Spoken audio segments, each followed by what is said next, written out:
នេះគឺជា Minecraft Bedrock Edition ហើយនៅក្នុង Minecraft Bedrock Edition គឺមានជាមួយនឹង texture page មួយដែលស្រស់ស្អាតខ្លាំងមែនទែនដែលមានឈ្មោះថា Action and Stuff អញ្ចឹង texture page មួយនឹងផងដែរគឺមានជាមួយនឹងចលនាលយមែនទែនគឺចលនាបែបមើលទៅគឺ smooth ស្អាតមែនទែនហើយជាមួយនឹង tool ហើយជាមួយនឹង rare ដូចជា diamond គឺលយមែនទែនមើលទៅគឺវាលក្ខណៈជា 3D ស្អាតមែនទែនអញ្ចឹង texture page មួយហ្នឹងគឺវាមានតែនៅលើ Bedrock Edition ទេក៏ប៉ុន្តែនៅក្នុងថ្ងៃនេះគឺខ្ញុំនឹងធ្វើការបង្កើតជាមួយនឹង mod page មួយនៅលើ Minecraft Java ដែលវាមានលក្ខណៈស្តៀងគ្នាទៅនឹង texture page Action and Stuff នៅក្នុង Minecraft Bedrock Edition ដូចគ្នាអញ្ចឹង mod ទី1នោះគឺមានឈ្មោះថា Hold My Item Hold My Item គឺជា mod មួយដែលកែប្រែទៅលើចលនាដៃរបស់ player ទាំងកាយវិការ capture ក៏ជីកដីម៉ាញ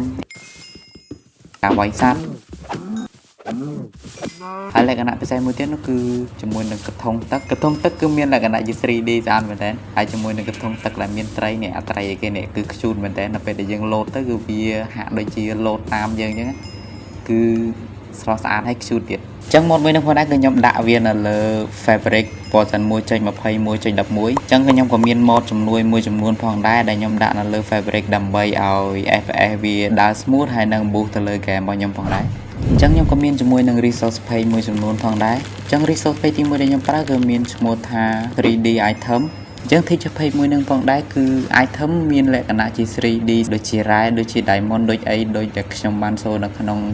texture page Action and Stuff អញ្ចឹងគឺមានលក្ខណៈ 3D ស្អាតមែនទែន texture page បន្តមកទៀតគឺមានឈ្មោះថា Pressure 3D Book resource page មួយនឹងគឺធ្វើឲ្យសភៅរបស់យើងមើលទៅមានលក្ខណៈជា 3D គឺវាស្អាតជាងសភៅ Minecraft ធម្មតាអញ្ចឹងណា resource page បន្តមកទៀតគឺមានឈ្មោះថា 3D Food ដែលធ្វើឲ្យអាហាររបស់យើងមានលក្ខណៈជា 3D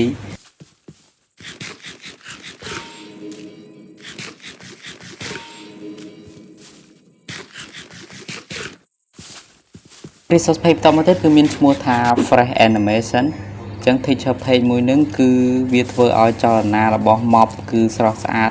មានលក្ខណៈ smooth